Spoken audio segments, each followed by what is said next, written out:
La siguiente transmisión es apta para toda la familia. Contiene closed caption y es financiada con recursos del Fondo Único de TIC.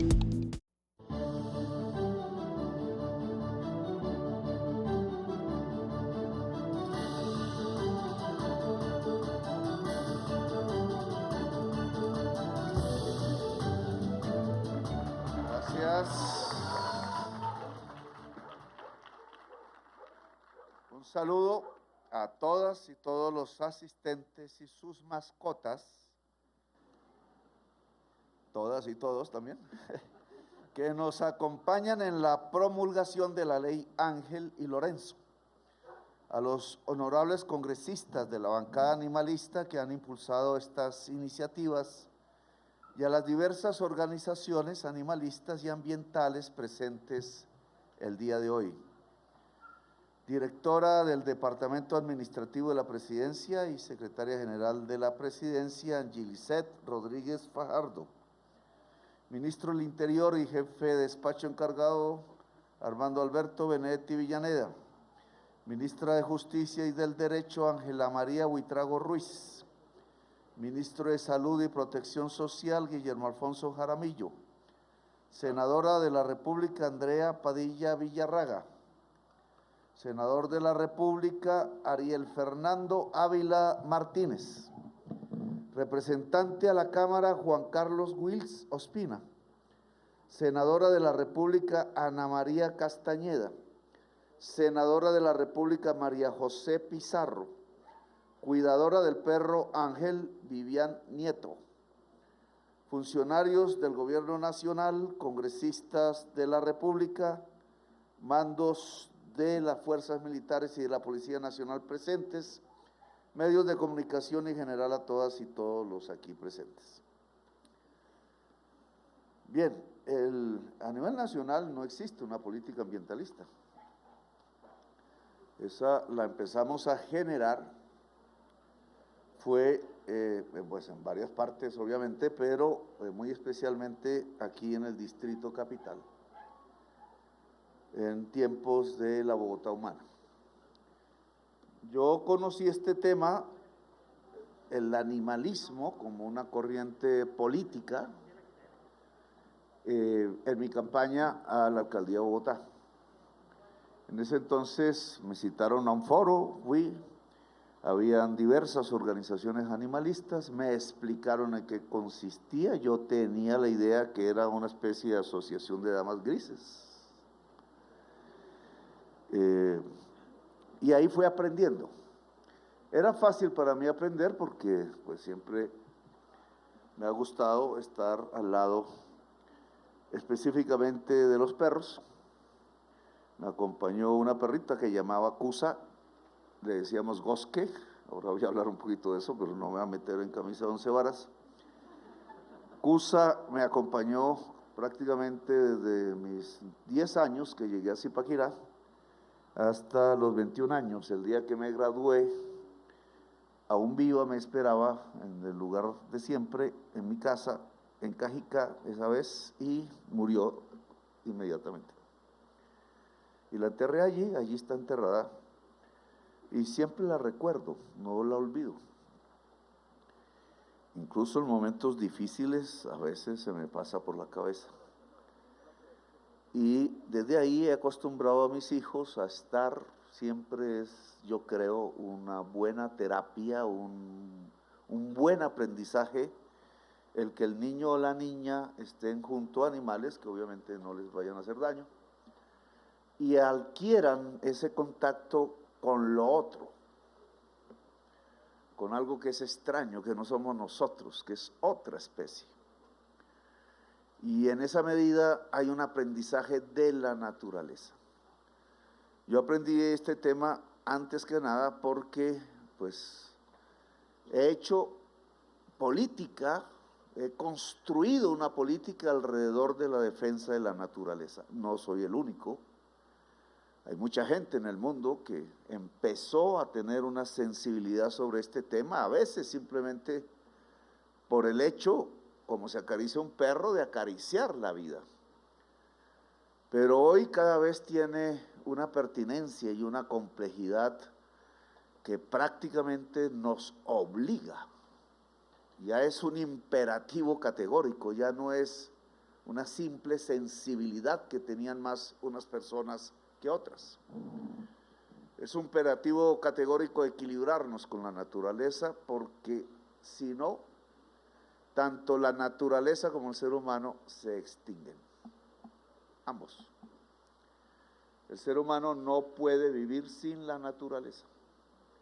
Hay ciertas ideologías, sobre todo el del norte, que pretenden, Premio Nobel de Economía, por ejemplo, ya olvidé el nombre, de 1986 creo, Nordhaus, es el apellido del Nordhaus, pretende que los seres humanos terminemos viviendo una especie de burbujas tecnológicas.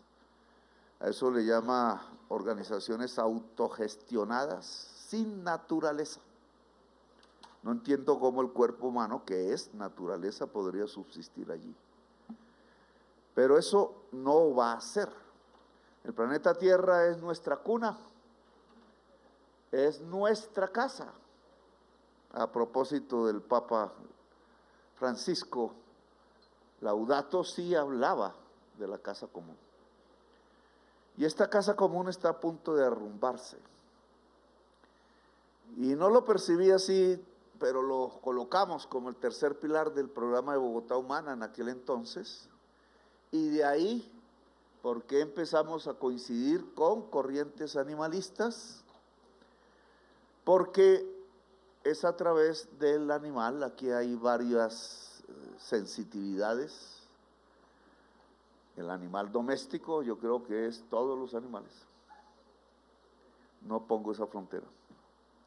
Son todos los animales, todo lo vivo, la vivencia, lo vivón, dicen los franceses. Vegetal, animal, microscópico, enorme. Toda la naturaleza tiene que ser respetada, si no morimos. Y por tanto, este aprendizaje de amor que los mamíferos, todo parece indicar que el amor solo se produce en los mamíferos. Y entonces tenemos una circunstancia especialísima, somos mamíferos y amamos los seres humanos. Y entonces desde esa posición de amar y de pensar complejamente, de un cerebro y un corazón que se desarrolla, tenemos una enorme responsabilidad para que la naturaleza se mantenga en el planeta Tierra, porque si no la especie humana se extingue. Hoy hay muchas causas de esa extinción, siempre repito, pues la más grave, el petróleo y el carbón usados por la codicia que calienta la atmósfera y cambia el clima. Y ya somos víctimas porque el mosquito famoso de la fiebre amarilla subió a tierra templada, es porque la tierra templada se volvió más cálida. Y entonces acoge el mosquito y pone su virus. La ciencia cree que lo que puede extinguir a la humanidad son los virus. Precisamente porque una enorme cantidad de virus que no se ponía en contacto con nosotros durante 1 millón de años, o ya están enterrados en el hielo, o en el fondo del mar, o en el corazón de los árboles, o en ramas de las selvas profundas, a través de la crisis climática empieza a ponerse en contacto con el ser humano. Y ese contacto es impredecible. Ya hemos visto en nuestra vida personal 2, el COVID-19 y ahora la fiebre amarilla que transmite un mosquito y del cual hicimos alocución y consejo de ministros muy afamados en la prensa el lunes. Entonces aquí vamos a hablar de animales domésticos, que es lo que tiene que ver con el contenido de esta ley.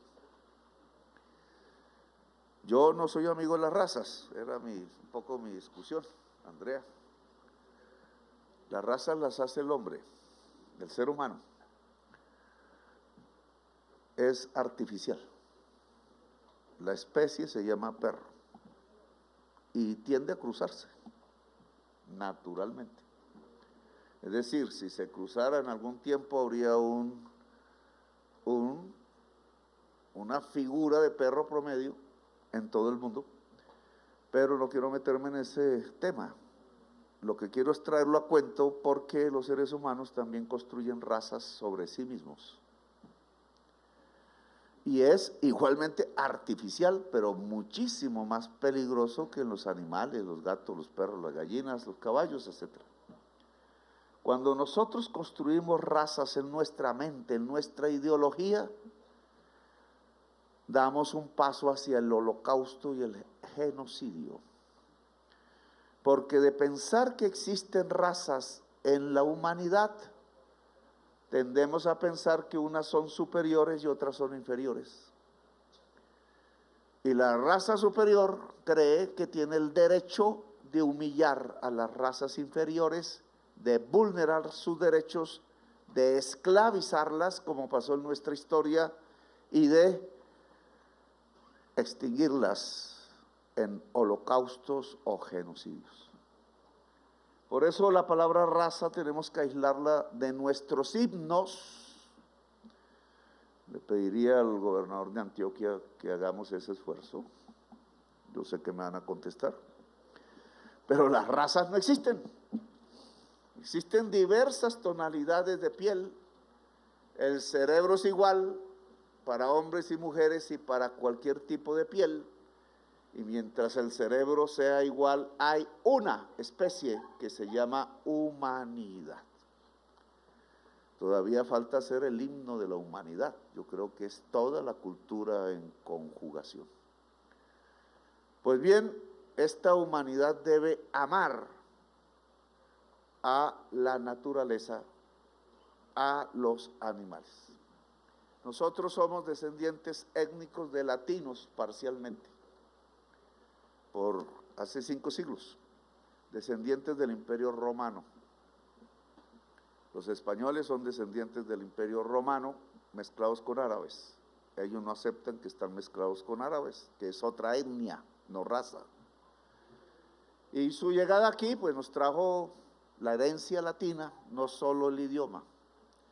Y la herencia latina tiene cosas hermosísimas, indudable. Una de las mayores culturas, de las más sofisticadas y desarrolladas, una historia de civilización, pero tiene pasión. Eso es lo que nos ha dejado la etnia latina, pasión. Y entre la pasión, el amor, indudablemente nos enamoramos mucho. Voy a decir que somos adictos al amor, a propósito. ¿Por qué se pierde 2 días, compañero? No hay que pensar mucho, pero bueno, no me meto en esas honduras. Lo que pasa es que el escritor ya no puede hacer eso. Entonces, el tema de la adicción al amor también tiene una contra, la adicción a la muerte. Si uno estudia el Imperio Romano como una raíz allá ancestral nuestra, lejana, pero raíz de todas maneras, igual que tenemos en África, en los países, en Arabia y en nuestros ancestros indígenas americanos, igual tenemos una pasión por la muerte. Y casi si uno examina la historia latina europea, es decir, los pueblos del Mediterráneo europeo, occidental, vemos espectáculos en donde los seres humanos se divierten con la muerte. Esa es la pasión por la muerte. Lo descubrimos en el Nuevo Testamento, la historia romana, no hay que hablar mucho, el circo romano, los leones, los cristianos, los gladiadores matándose entre sí, etcétera. La pelea de gallos, que creo que nació en Roma, pero no me meto. Todo es un espectáculo alrededor de la muerte. Los soldados romanos victoriosos, la mayoría de las veces, construyendo una de las principales civilizaciones del mundo alrededor del Mediterráneo, el Mare Nostrum, le decían, el Mare Nostrum, cuando salían de sus victorias, que eran a punta de cuchilladas con espadas pequeñas sobre los cuerpos humanos que llamaban bárbaros, los sobrevivientes eran acogidos en la civilización, no es como ahora en el norte, eran acogidos. Cuando eso sucedía, después se entregaban al amor, al dios Baco. Tenían una droga, eran adictos, también se perdían 2 días tomando vino y otras cosas. Pero después de las orgías que heredaron de los griegos, después de las victorias, entonces se iban al circo romano y se divertían viendo cómo se mataban los seres humanos entre sí, o cómo los animales mataban a los seres humanos, o cómo los seres humanos mataban a los animales. Era una ruptura básica entre naturaleza y humanidad en un circo. Una diversión, decían ellos. Cuando esas culturas pasaron ya a la Edad Media y a nuestra vida contemporánea, empezaron a quemar los libros, cuando no eran escritos por ellos, cuando pensaban que eran peligrosos. Libros que decían eran paganos, nunca supimos qué decían, qué sabiduría podían tener. Bibliotecas enteras fueron quemadas en aquella época. Subsistieron algunos clásicos que son parte de nuestra cultura, incluso latinoamericana. Pero después de quemar los libros en las hogueras, un colombiano aquí quemó libros. Ese fue el que me sacó de la alcaldía. Les da rabia que diga fascista. Eso se llama fascismo. Fascio es una palabra que viene del latín y tiene que ver con cómo reproducir el imperio romano en la actualidad. Eso pensaba Mussolini. Y entonces, ¿cómo se encuadra en legiones todos los seres humanos uniformados, pensando lo mismo, actuando lo mismo y recibiendo exclusivamente órdenes sin discutirlas? Toda la sociedad, no el ejército. Eso se llamaba el totalitarismo. Y como necesitan que todos los seres humanos piensen igual, y que el que no piense igual sea crucificado. Así es la historia de Jesús. Entonces matan la diferencia. El fascismo es eliminar físicamente la diferencia. Queman el pensamiento diferente y después queman los seres humanos. Hogueras de seres humanos. Las brujas, porque eran mujeres independientes. Los científicos, porque empezaban a pensar diferente. Y así sucesivamente hasta que empezaron a meter en hogueras a los que tenían una religión diferente, a los que tenían una piel diferente, etcétera, hasta que llegamos a nuestros días. Comenzó matando animales y terminamos matándonos entre nosotros mismos. Cualquiera que vea una película en Italia, o latina, o italiana, le aparecerá la palabra venganza, que allá se llama vendetta, o en Córcega, y es lo mismo que aquí, matándonos por venganza, matándonos por orgullo, matándonos como sucede en estos días por codicia. La mayor parte de los colombianos que hoy mueren por homicidio, mueren por codicia, no ellos, sino el que los mata. ¿Y de dónde salió ese arte, entre comillas, esa pasión, entre comillas, ese antivalor, esa marca que no nos abandona como los 100 años de soledad? De la pasión latina, de no solamente amar lo vivo, sino de amar que lo vivo se muera. El circo, la plaza de toros. Y por eso quería venir a esto, porque al final lo que hicimos en Bogotá Humana fue empezar, no lo terminamos, después que dejara de haber corridas de toros en Colombia.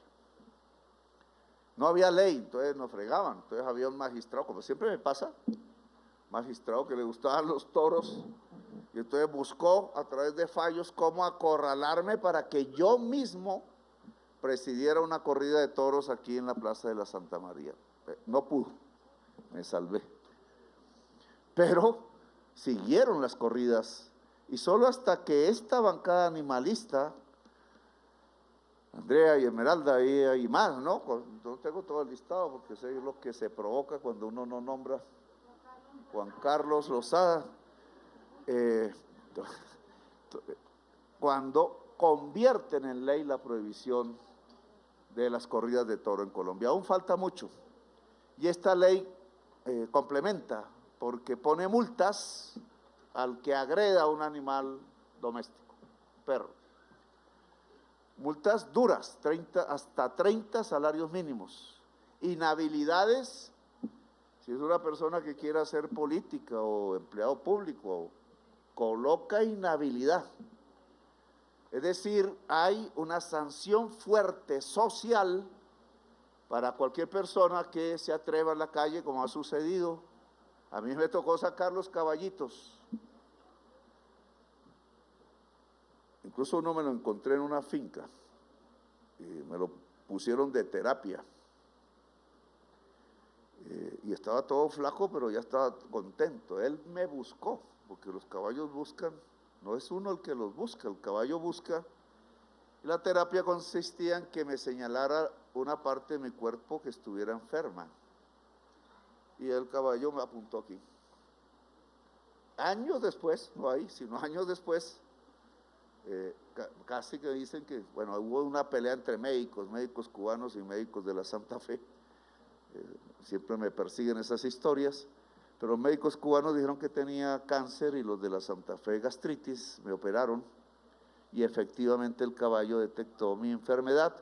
Por eso todos esos trinos que andan por ahí, que me ando borracho, pues no puedo emborracharme, desgraciadamente, porque a mí me gustaba el aguardiente rojo, tapa roja era que le decían allá en el Tolima. Me ponen esos tragos y ya de una vez me va ardiendo hasta el alma. Así que no es porque no quiera, es que no puedo. Entonces, bueno, ahí vamos andando. Este tema de cuidar los animales y sancionar el maltrato tiene que ver entonces con cuidar la vida. Y ese es nuestro programa de gobierno, cuidar la vida y proyectarla. La política nuestra es simple, no somos marxistas-leninistas, no somos anarquistas de la línea de Bakunin, no somos liberales, socialdemócratas, neoliberales, desteñidos, nada de eso. Somos del ejército de la vida y nuestra política es la vida. Y en el siglo XXI, cada vez más lo van a ver día tras día, la política se va a dividir en dos. Las corrientes que van por la política de la vida y las corrientes que van por la política de la muerte. Pueden coger el Congreso de la República ustedes y hacer el ejercicio. Deberíamos hacerlo, Benedetti. Entonces, ¿qué congresista apunta a políticas de la vida? ¿Qué congresistas apunta a políticas de la muerte? Ahí ya hay un consejo electoral. Jamás voten por políticos que apunten a la muerte. Voten siempre por políticos que apunten a la vida, porque este siglo XXI se define si es la vida o es la muerte. Estamos en los días de vida o muerte.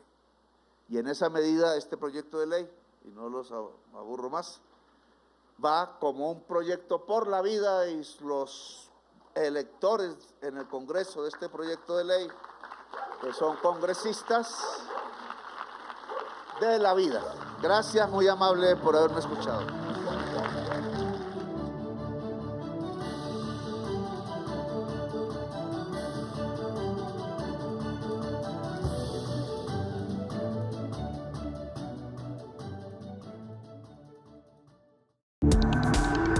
Este contenido fue financiado con recursos del Fondo Único de TIC.